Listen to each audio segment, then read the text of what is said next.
Assalamualaikum warahmatullahi wabarakatuh. Perkenalkan, saya Briliana Vitasari, Prodi Ekonomi Syariah 1 semester 6. Nah, di sini saya akan membuat video mata kuliah Manajemen Keuangan Islam yang dibuatkan oleh Bapak Dr. Syafarudin SAG MSI. Nah, tujuan dari pembuatan video ini adalah untuk memenuhi tugas final dari Bapak dosen Dr. Syafarudin SAG MSI. Adapun materi video kali ini yaitu modifikasi pengelolaan dan risiko dalam keuangan syariah. Nah, untuk submateri pertama, kita akan membahas mengenai pembiayaan dalam keuangan syariah. Nah, pembiayaan keuangan syariah ini tentunya diterapkan pada suatu lembaga-lembaga syariah seperti pada Bank BRI Syariah, Bank BNI Syariah, maupun Bank Syariah Indonesia atau biasa kita kenal dengan Bank BSI. Nah, sebelum memasuki materi inti, sebelumnya kita harus mengetahui terlebih dahulu apa sih pembiayaan keuangan syariah itu. Nah, pembiayaan keuangan syariah merupakan pembiayaan atau penyediaan uang berupa tagihan yang dipersamakan dengan itu, berdasarkan persetujuan ataupun kesepakatan antara lembaga keuangan syariah dengan pihak yang dibiayai. Nah, hal ini bertujuan untuk mengembalikan uang ataupun tagihan tersebut baik dari jangka waktu yang tertentu dengan imbalan yang telah ditetapkan sebelumnya. Nah, selanjutnya mengenai tagihan dalam keuangan syariah. Yang pertama, ada yang dinamakan transaksi bagi hasil dalam bentuk mudharabah dan musyarakah. Kemudian yang kedua, transaksi sewa-menyewa dalam bentuk ijarah muntahiyah bin tamlik. Kemudian yang ketiga, transaksi jual beli dalam bentuk piutang, baik itu berupa murabahah, salam, dan juga istisna. Kemudian yang keempat, transaksi pinjam-meminjam dalam bentuk piutang qard. Dan yang kelima, transaksi sewa-menyewa jasa dalam bentuk ijarah transaksi multi jasa. Kemudian selanjutnya mengenai modifikasi pembiayaan modal kerja pada lembaga keuangan syariah. Nah, yang pertama itu PMK keuangan syariah. Ada beberapa. Yang pertama, pembiayaan jangka pendek yang diberikan kepada perusahaan untuk membiayai kebutuhan modal kerja usahanya berdasarkan prinsip-prinsip syariah. Kemudian yang kedua, jangka waktu pembiayaan modal kerja di lembaga keuangan syariah itu maksimal 1 tahun dan dapat diperpanjang sesuai dengan kebutuhan. Nah, kemudian selanjutnya mengenai bentuk modifikasi pembiayaan modal kerja pada lembaga keuangan syariah. Nah, dalam hal ini terdapat beberapa poin yang perlu kita perhatikan. Yang pertama ada alat liquid atau biasa disebut dengan cash, piutang dagang atau receivable, kemudian persediaan barang, baik itu bahan baku, bahan dalam proses, maupun bahan jadi. Kemudian ada yang disebut dengan pembiayaan likuiditas, pembiayaan piutang, pembiayaan persediaan, pembiayaan perdagangan umum, kemudian ada yang disebut dengan pembiayaan perdagangan pesanan. Kemudian ada yang disebut dengan pembiayaan modal kerja mudharabah, pembiayaan modal kerja murabahah, pembiayaan modal kerja salam, kemudian pembiayaan modal kerja istisna, kemudian pembiayaan modal kerja ijarah, dan juga ada yang disebut dengan pembiayaan modal kerja qard. Selanjutnya ada yang dimaksud dengan pembiayaan likuiditas atau biasa disebut dengan qard, dan juga ada yang disebut dengan pembiayaan piutang, biasa disebut dengan qard, dan juga ada yang disebut dengan pembiayaan persediaan, biasa disebut dengan murabahah, salam, dan juga istisna. Nah, setelah itu ada juga yang dimaksud dengan pembiayaan perdagangan umum berupa mudharabah, kemudian ada pembiayaan perdagangan pesanan, baik itu berupa wakalah, musyarakah, mudharabah, dan juga murabahah. Nah, kemudian submateri selanjutnya mengenai kinerja pembiayaan modal kerja pada lembaga keuangan syariah. Nah, di samping ini sudah ada tabel rasio keuangan bank umum syariah dan juga unit usaha syariah, di mana pada rasio pembiayaan atau biasa disebut dengan FDR, bank syariah itu idealnya 95% sampai 98%. Hal ini berarti dari 100% dana yang terkumpul dari masyarakat itu sebanyak 95% sampai 98% itu disalurkan dalam bentuk pembiayaan. Kemudian, adapun rumus dari FDR ini yaitu sama dengan pembiayaan modal kerja per DPK dikali 100%. Nah, dalam hal ini untuk mengukur komposisi pembiayaan yang disalurkan dengan DPK dan juga dengan modal sendiri, Semakin tinggi rasio ini, maka semakin rendah kemampuan likuiditas dalam bank syariah tersebut. Nah, jadi dapat dilihat pada tabel tersebut dapat disimpulkan bahwa FDR ini sama dengan pembiayaan modal kerja per dana PMK dikali 100%, di mana dana pembiayaan modal kerja ini sama dengan 1.500, kemudian pembiayaan modal kerja sama dengan 1.000, dan juga ada pun FDR pembiayaan modal kerja itu dapat dihitung sama dengan 1.000 per 1.500 dikali 100%. Jadi mencapai hasil sebesar 67%. Nah, artinya 67% itu DPK disalurkan pada pembiayaan modal kerja dan juga untuk 33%-nya disimpan untuk cadangan likuiditas. Kemudian selanjutnya ada pula tabel mengenai keuntungan atau biasa disebut dengan ROA bank syariah.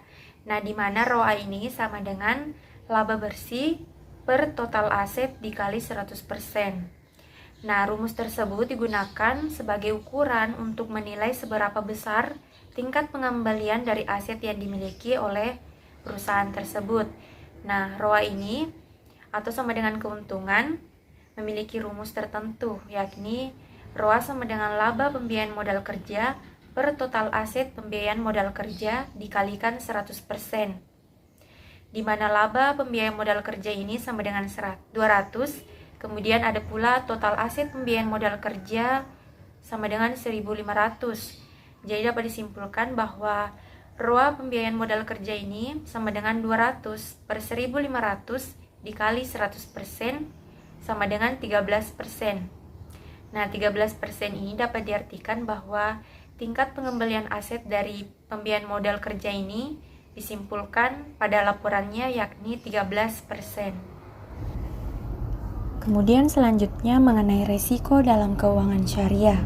Resiko dalam keuangan syariah disebut gharar atau kekhawatiran menghadapi suatu kecelakaan, kerugian, dan atau kebinasaan. Gharar dikatakan sebagai sesuatu yang bersifat ketidakpastian, dan juga gharar ini berarti sebuah transaksi yang mengandung unsur ketidaktahuan atau ketidakpastian antara dua pihak yang bertransaksi, baik berupa objek akad yang tidak diyakini atau dapat diserahkan. Kemudian yang kedua yaitu taqrir. Taqrir adalah melibatkan diri dalam sesuatu yang gharar. Jika seseorang melibatkan diri dan hartanya dalam kancah gharar, maka itu berarti keduanya telah dihadapkan kepada suatu kebinasaan yang tidak diketahui olehnya. Kemudian transaksi yang gharar dapat timbul karena adanya dua sebab utama. Yang pertama, kurangnya pengetahuan atau informasi pada pihak yang melakukan kontrak. Kemudian yang kedua, karena tidak adanya objek, namun dalam hal ini ada pula yang membolehkan transaksi dengan objek yang secara aktual dan juga dengan diiringi syarat bahwa pihak yang melakukan transaksi memiliki kemampuan mengelola untuk mampu memastikannya di masa depan. Nah, kemudian selanjutnya mengenai jenis-jenis resiko pembiayaan pada lembaga keuangan syariah. Nah, yang pertama itu resiko pembiayaan pada lembaga keuangan syariah. Ada beberapa resiko diantaranya, seperti resiko kredit atau pembiayaan, resiko pasar, resiko operasional, resiko likuiditas, resiko hukum, kemudian ada dimaksud dengan resiko reputasi, resiko strategik, kemudian resiko kepatuhan, dan yang terakhir ada yang dimaksud dengan resiko modal. Kemudian selanjutnya berbicara mengenai modifikasi pengelolaan risiko pembiayaan pada lembaga keuangan syariah. Nah, yang pertama itu ada yang dimaksud dengan pengelolaan risiko dalam keuangan syariah. Nah, tentunya pada lembaga keuangan syariah itu telah ada risiko-risiko sebelumnya, tetapi ada beberapa cara untuk mengelola dari risiko tersebut.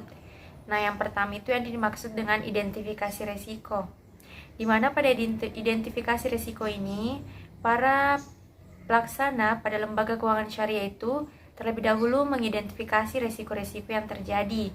Kemudian yang kedua, penilaian risiko. Nah, risiko ini setelah diidentifikasi, kemudian dinilai seberapa tingginya risiko yang dihadapi. Kemudian yang ketiga, ada rencana penanggulangan.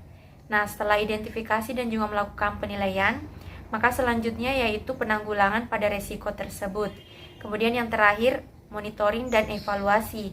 Nah, setelah 3 tahap tersebut dilakukan, tahap terakhir yakni monitoring dan juga evaluasi pada resiko tersebut, di mana tujuannya ini adalah untuk mengatur dan juga untuk mengevaluasi langkah-langkah selanjutnya yang akan ditempuh dalam menghadapi resiko tersebut. Kemudian yang terakhir ada yang dimaksud dengan penetapan nilai pembiayaan risiko pembiayaan pada lembaga keuangan syariah. Nah, dalam hal ini, risiko pembiayaan pada lembaga keuangan syariah adalah risiko yang disebabkan oleh adanya kegagalan counterparty dalam memenuhi suatu kewajibannya. Nah, kemudian selanjutnya risiko pembiayaan tersebut dapat diketahui dengan menggunakan rasio pembiayaan bermasalah ataupun non-performing financing atau biasa disingkat dengan NPF.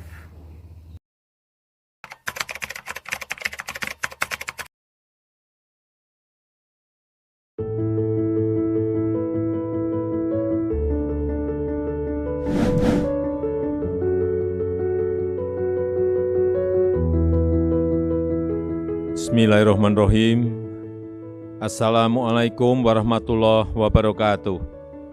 Industri keuangan syariah adalah raksasa yang sedang tidur. Saat ini, pemerintah memiliki concern besar untuk membangkitkan raksasa ini. Salah satunya dengan membangun satu bank syariah terbesar di Indonesia. Sederhananya, semua aset bank syariah milik negara akan dilebur menjadi satu untuk melahirkan bank syariah raksasa. Total 3 aset bank syariah BUMN yaitu BRI Syariah, Bank Syariah Mandiri, dan BNI Syariah sampai semester pertama 2020 adalah 214 triliun rupiah. Sebuah angka yang besar.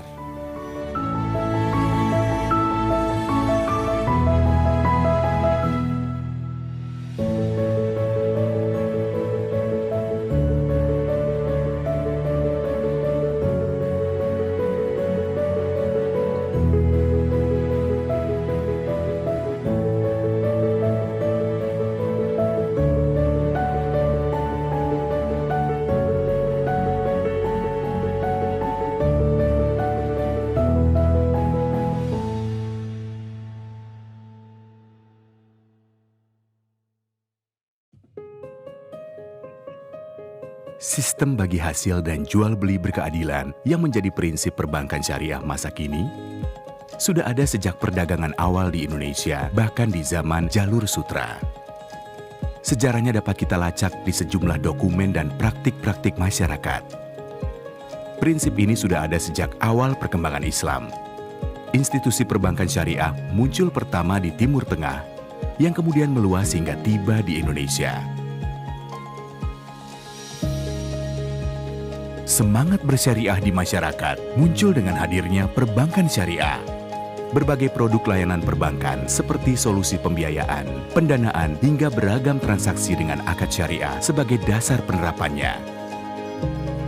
Zaman berganti dan teknologi maju sedemikian pesat. Dunia digital menuntut perubahan yang cepat.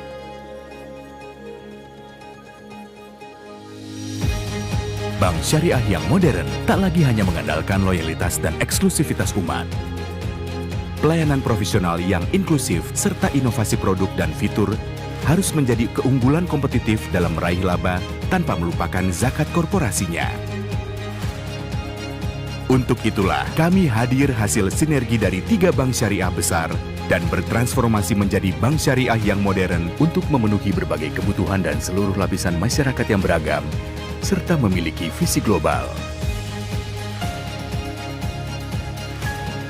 Semuanya demi memajukan ekonomi seluruh umat dan meraih berkah bagi seluruh alam semesta. Karena Bank Syariah Indonesia percaya inilah nilai-nilai Indonesia demi memajukan ekonomi umat. Bank Syariah Indonesia. Baik, itulah tadi beberapa materi yang sempat saya sampaikan mengenai modifikasi pengelolaan risiko dalam keuangan syariah. Apabila ada kesalahan, mohon dimaafkan. Wabillahi taufiq wal hidayah. Wassalamualaikum warahmatullahi wabarakatuh.